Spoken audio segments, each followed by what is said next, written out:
Now, who here likes cats? We all like Okay, cats. everybody likes cats. I mean, you go to the internet, everybody loves cats. I mean, you can't go anywhere on the internet without finding cat videos. They would smother us in our Exactly, yeah. Now, how many of you like to draw? Okay, a lot of you like to draw. There's people that haven't raised their hands because I guess they don't draw. I know. That's true, yeah. But well, when you're a kid, you used to draw, but things kind of got in the way, and you sort of stopped drawing. But drawing is basically just skills. I mean, I found the easiest thing to draw are things I like, and if you like cats, then you can probably learn to draw them because there's nothing worse than trying to draw something you don't like. But sometimes you have to do it for a job. But anyway, let's see. I'm going to bring out my lovely model. Let's see, here's my kitty Roo. Let's see. And actually, this is Leo. It's Leo. Oh, yeah. It's my Leo. Right. He passed away earlier this year. Yeah. So these are here's Leo's face.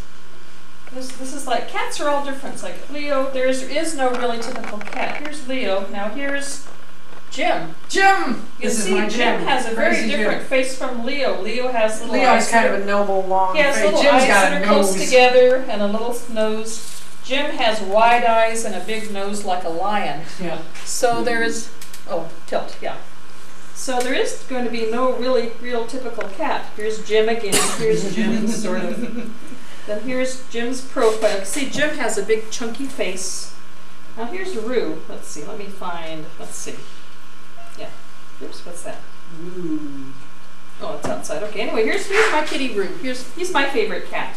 And see, he stretches out. Now, the thing with cats is, what makes cats difficult to draw is they're not boxy like a horse. They stretch. Here's Roo stretched out. Here's Roo scrunched up.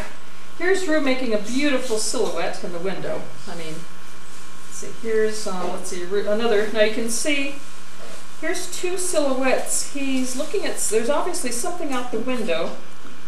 And you can tell by this little pose here, he's really interested in what's ever in the window. You can see he's kind of tensed up. So cats express themselves. Here's his profile. Now, here's something interesting about Roo's profile is when you draw a cat, the eyes are really forward on the head. I mean, getting the head proportions is one of the most difficult things about cats. And our little exercise today, which we're going to get to, is to do a basic start in getting a kitty's proportions. Now, look at that. See, here's his head is long. His eyes are pretty much on the front of his head. Let's see if it's, that's Leo. That's Jan. Okay, let's see. Here's a Sphinx cat. Here's a hairless cat. And they're interesting because the other difficult thing about cats is they have fur on them.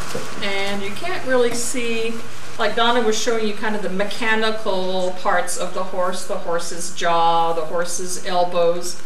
And it's kind of hard to see that on a cat because all of it's hidden under a big thick fur coat.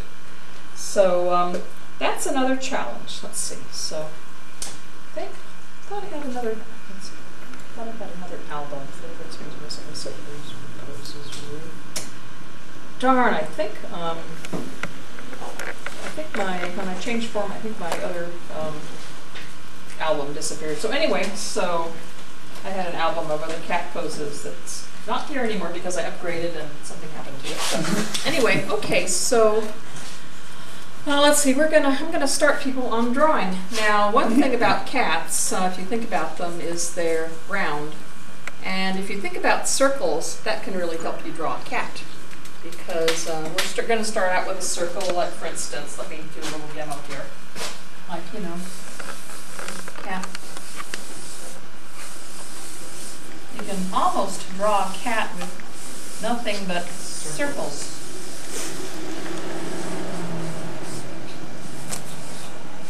Curved lines. That really kind of gives you a sense of a rounded cat. And it's almost entirely composed of circles. And the ears tilt forward, the eyes far forward. So anyway, we're going to start our little demo with a circle to get a cat head. And this is kind of a fun little project. It's not gonna, you know, it's not gonna make you. You're not gonna end up with a perfect, you know, like cat picture, but you'll get an idea about how the cat's head is started. For instance, start with a circle. It doesn't have to be a perfect circle at all. It can be something that's kind of circle-like. Now make it large enough. Okay, so this is going to be our little basic cat face. Now I want you to be very careful and pretend that this is a pie and you have 4 people over who are nobody wants to get less pie than the other person, so divide it into 4 very careful pie circles. So, careful enough. Okay, mine's over. Okay. Now, I want you to fit another circle into the bottom here. Put another little circle here in the bottom, because this will be the cat's muzzle. Okay. Then, halfway out, put another circle, smaller circle. Okay. And then, okay, we'll say you sliced your 4 pieces of pie and then suddenly 2 more people come over and they say they're not very hungry. So, you're going to take these slices of pie and cut them in half. For people that say they're on a diet or they're just being polite. And then, let's see, extend this the same space up. Bring this down to the side. Let's see. And bring this over. And you're getting, like I say, mine's crooked because I'm standing a funny way and bending. But this is going to be a pretty proportionate cat head. Let's see. Halfway through this little circle, this is going to be the top of the nose. Okay, and give it a mouth. And let's see, put a little line across the top of the head to sort of flatten it a bit. Let's see, that's how you extend that enough. Good. Okay, say this is basic. Kind of a basic little cat head. The eyes are, because a lot of times people kind of stick the eyes up near the top of the head. That's kind of like how they, you know, it's like they sort of draw cats like they draw people, you know. But this actually gives you a start on a cat. So we go here. And then you can like add the details, like add the neck. The neck is about as thick as the rest of the cat. And let's see, depending on the ears. Now another interesting thing about cat ears is they really do not come to points. If you look at a cat ear, let's see, straight on, let me find you. Let's see, let me find you. So people tend to draw cat ears, like I say, coming to a point. Also the same as me. So let's see, for instance, let's use look at our lovely model Leo. Look at that ear. That ear is round. That's not a pointed ear.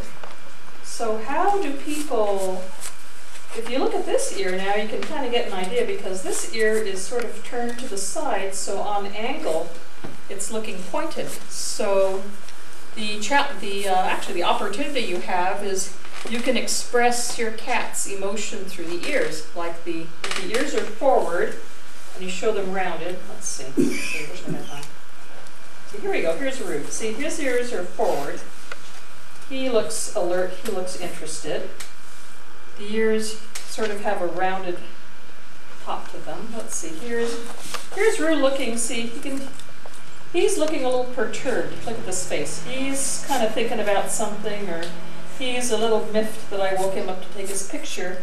And this ear is turned to the side, so here you are. Here's an ear with a point.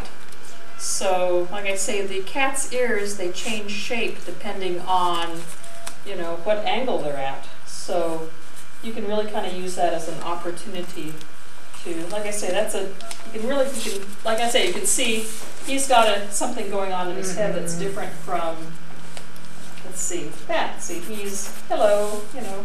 Sure, I'll let you take my picture. The other one is... I wouldn't walk into the room barefoot with that cat when he has that look. Right. I know this cat.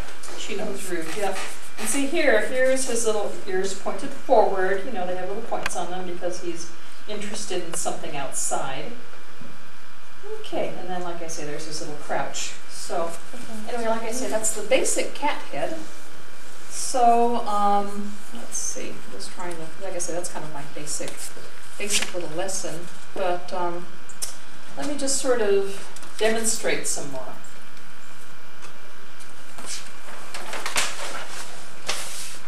Let's see. So actually, let's see. I guess actually works better. Okay, so for instance, I'm going to draw a cat that's, let's see, sleeping cat.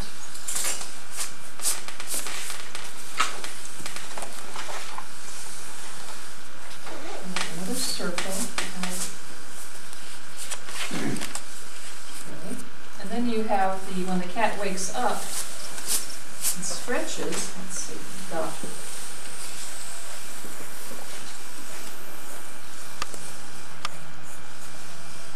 And that's basically, I've got the same size head, but the cat's woken up, it's doing its stretch the way they do when they wake up, and like I say, the cat's like sort of doubled in length. Let's see, just trying to think what else. So let's see what so far, let's see what people have. Okay. There's a name for them.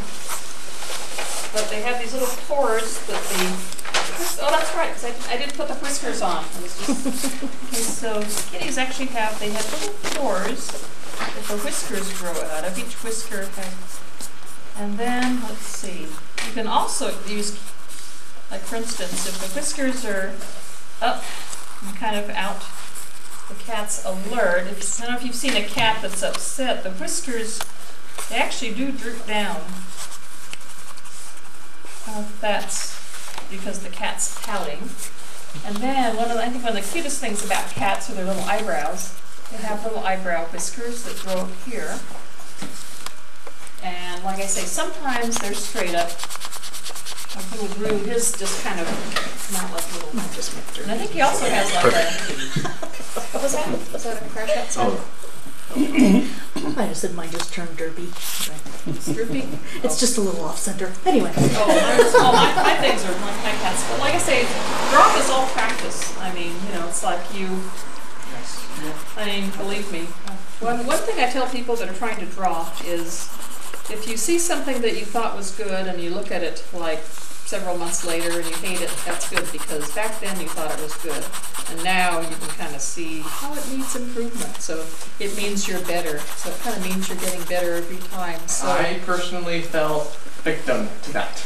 Oh, really? What happened? You know, when I first started drawing like 5 years ago, yeah. I didn't know really what I was doing. Oh, we never know what we're doing when we start. We just know what we want to do. Yeah. Like Matt Groening from The Simpsons, he didn't know what he was doing first. And then as I started to progress, and I started to look at different kinds of artists on how they did things, yeah, I started to realize I suck. This. Well, then when you get to be professional. Yeah, where do you publish it and can't take it back? When you publish exactly. You'll hate it when you do it. You hate it when you publish it, but if you don't do it, you'll never get it published. And then 3 years later, you'll come back and look at it and go, who did this? Elves. I suck now. I was really good then, but I suck now. I know. And I could never do that again. In both cases. Yeah. Well, a lot of drawing is expectation. Like you really, and that's actually part of the theory is why people give up drawing when they're, say, you know, adolescents or whatever. Because little kids love to draw. I mean, little kids, they go in there and they just like get crayons and just go to town and have a ball. But then there's a point where you sort of know how something should look, and you just don't have the skills to. I mean, I still do that. I mean, believe me, there's projects now I would love to do, but I just, for some reason, I just can't really, I don't know, just as hard as I try, it doesn't look the way I want it. Like I'm trying to design some characters for a big project, and every time I try to design the characters, they just, it's just not what I want. So it takes time, but a lot of times people just get to the age where, like I say, you just can't push past that point where you use the observational skills and the hand-eye coordination and maybe the use of knowledge of what tools to use to get past that. And that sort of separates the people that are now, like me, that are now still trying to draw as adults from people that just kind of give up and go on to something else. Plus, you know, not everybody, you know, not everybody's a musician, not everybody's an artist, not everybody's a computer geek, you know. Everybody kind of has their own strengths, and a lot of that is just finding your strengths. But when you know, when you're still doodling, when you're still sort of trying to, you know, create things visually as an adult, I mean, that's really something to kind of follow, because I mean, it's really nice to have a creative outlet. Well, can I? Yeah, sure. Please. Oh, really quickly. This is that when you are learning a new skill, you're literally rebuilding your body. You're getting new bone spurs to connect muscles differently. You're building new nerve pathways. And the way we're set up is you have to do it over and over and over again until the cells all move into place and brain memory goes into muscle memory, and it takes thousands of drawings. You have to rebuild your body and rebuild your brain. And it's like completely taking a robot apart and all the files and putting them back together again, and it's a lot of hard work. And there will be much struggle.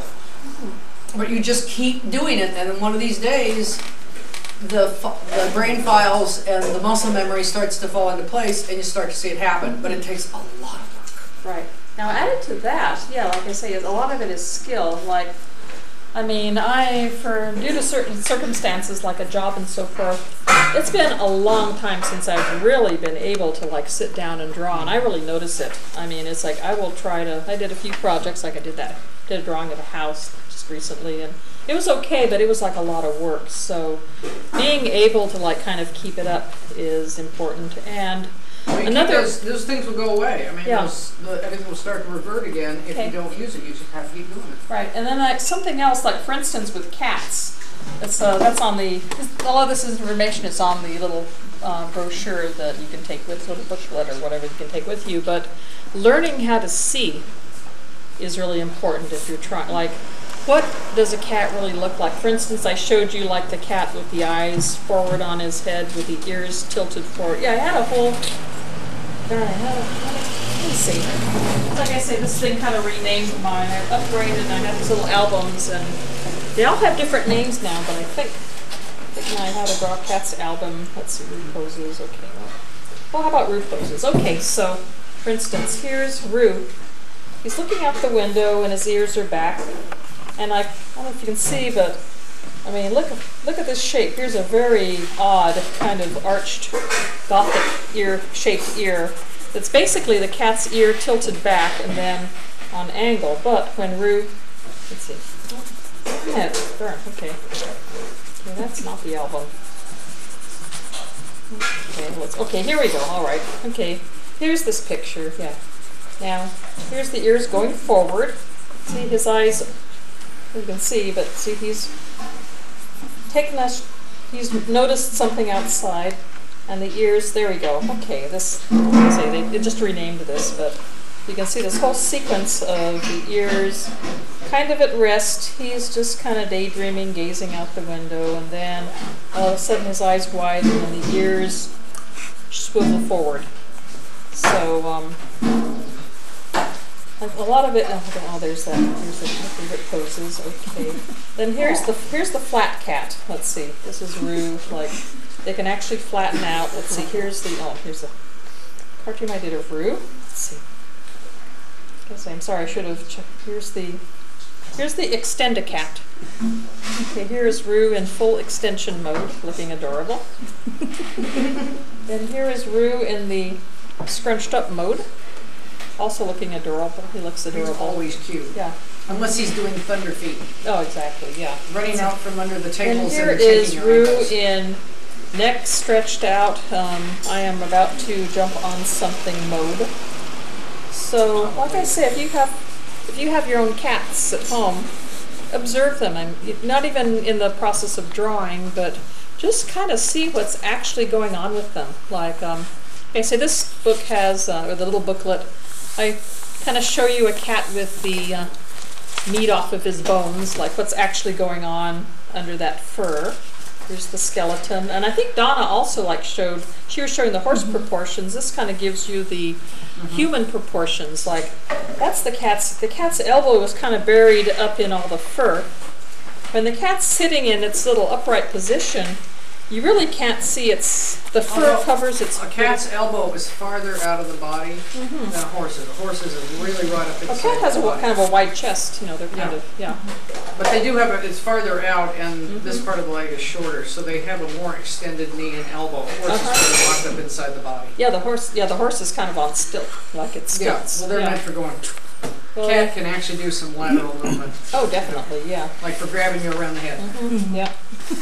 And then here's some hints about sketching your cat at home. For instance, if you have a cat at home, like the easiest way to draw the cat is when he's sleeping. But what I do is I will start with the head. Let's see here. I started with the head. I kind of got the curve, and then sometimes the cat moves when you're trying to draw it. But like I say, just a few little action shots. Like for instance, here, let me kind of demonstrate that. For instance, well, I guess I'm kind of.